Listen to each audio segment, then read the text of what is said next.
today with an update. If that changes, we will try and let you know in advance. My name is Chad Hayes. I'm the police chief here in the city of Melvindale.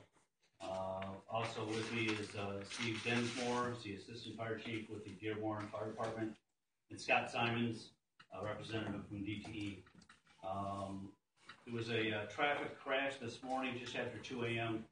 An individual left the roadway and appears to have struck a natural gas pipe on DTE property.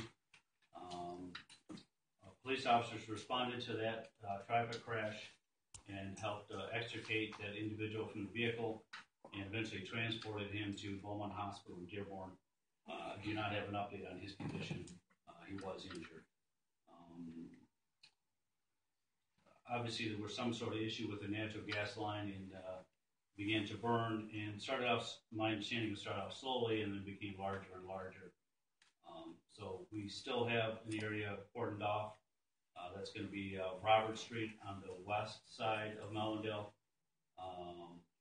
all the way over to Prospect, which is approximately 9 blocks.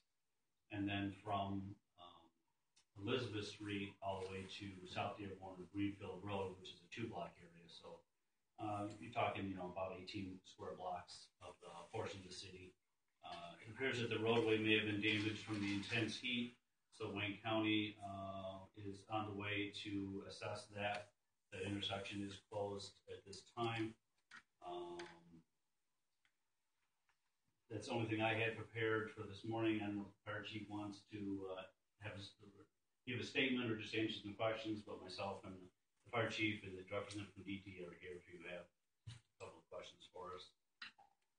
Do you know the driver's condition at all? I know you mentioned that, or if what played a role in the crash. We're being told that alcohol may be under the influence. Do you know anything? Can you confirm that? I cannot confirm that. I have a couple officers at the hospital attempting to get that information. So as soon as I know something, we'll go from there. If it turns out this is a fatality with the traffic crash, then we'll contact the Downriver Task Force for the traffic accident investigation and let them handle that portion of the incident. Chief, we've been on the air all morning with this, as a lot of folks have, and been watching this morning, and we've been getting a lot of viewers asking why the main is so close to the road. Do you know anything about that, or can anyone else answer that? Individual traveled a distance off the roadway. It's not like it's 4 or 5 feet off the street. I've been here 25 years, and no one's ever gone that path. We don't know why the individual drove where he drove. What would be the distance you think, or how far? I wouldn't. I'd hate to guess it. It's not a short distance. Is that vehicle traveling on Allen toward the facility going north on Allen? No, the information I have is the vehicle was traveling southbound in Greenfield. Instead of either following Greenfield as it curves slightly to the left or making a right-hand turn on the Allen Road, you made a sharp left-hand turn onto DT property. Was alcohol involved in this? Do you know anything? Don't know. Can we talk about the barriers in the area where the accident happened at all? Can you talk about it? Yeah, just like, can you talk where the accident happened? There is fencing along the DT property, and there's also a large berm on DT property to keep vehicles from going on the property. What were the effects afterwards? After the vehicle hit the pipe, I understand that fires were caused after that. Can you talk about what burned, to what extent, and if there is still anything burning now? I was over there approximately 40 minutes ago. I did not see anything, the pipeline burning, but there was still stuff smoldering on DT property. I think that is still ongoing. What burned was natural gas from a natural gas line. I think DT can probably answer that question a little better, but my understanding is it's not large natural gas. Is there structures that were burned? Yes. Homes, residences? Or? No homes. No, it's DT property. I see. The business. Can you talk about the evacuation plan? We had mutual aid in effect for the police department, so we contacted Allen Park, Lincoln Park, all the Downriver police agencies, and they responded to go door to door in the affected area that I mentioned to make sure that all the residents were advised parents to leave the area. Melvindale has a senior bus, so we have that available to pick up seniors who are not able to get out of the home. Our DPW was out helping seniors as well get out of the home. So a couple of people need some more help. So how many people do you think were affected, residents? I don't. This is pretty obviously a huge explosion. Do you know, or can you talk about the air quality in the area at this point? I think the fire chief can probably address that. My understanding is the hazmat team is either on site or on the way to set up some air monitoring equipment to ensure that it's safe. But I don't think there's any issue with that. And lots of crews. Can you talk about the crews and the response teams that are out there this morning? We have, Michigan, aside from the local police departments and the extraordinary response from the Dearborn Fire Department, Michigan State Police are here. Wayne County Emergency Management is here. State of Michigan Emergency Management is here. So we're in contact with any number of agencies trying to make sure that we handle the situation properly. What's next at this point?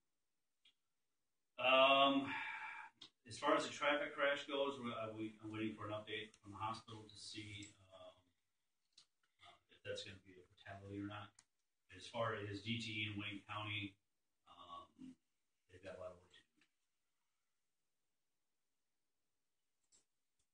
Else? Are we going to hear from Scott? Do you have any questions for Warren? Sure. Okay. Are you willing to take any questions? Is there anything that you can add? To the chief's point about the environmental situation, we have our own environmental team on its way. Right now we're assessing damage, and the situation seems to be under control at this point. This is obviously very frightening for folks in the area, even folks who live further away that either felt it or saw it. Any comfort that you can give to folks at home at this point? Well, first of all, our top priority is the safety of our customers and our employees. And we did have 2 employees who are stationed there overnight. They were outside the facility perimeter when the situation happened. They were on a field run. But we have emergency procedures in place. We exercised those successfully this morning. We were able to shut off the valve so the situation wouldn't compound itself. And right now we're in a pretty stable situation. Scott, what outages, if any, are consumers of your facility or your energy getting? Any outages? Well, there are no outages on the gas side, just a handful of customers on the electric side, no residential customers. Can you talk about the magnitude of this? Like, how long you've been with DTE? Have you seen anything like this before? Yeah, I was going to say the chief and I have been with our respective organizations for 25 years, and this is the first time that we've had a situation like this at our Allen Road facility, and it doesn't happen very often, if at all. And so this is something totally out of the ordinary. And we do prepare for situations like this, and safety is our top priority. So did the guy actually hit a transformer? What did he hit to?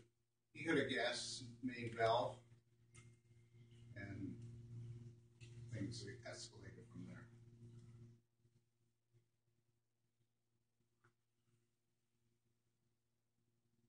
Dearborn, obviously, firefighters played a big role. Yes, ma'am. This morning. Can you talk to us about that?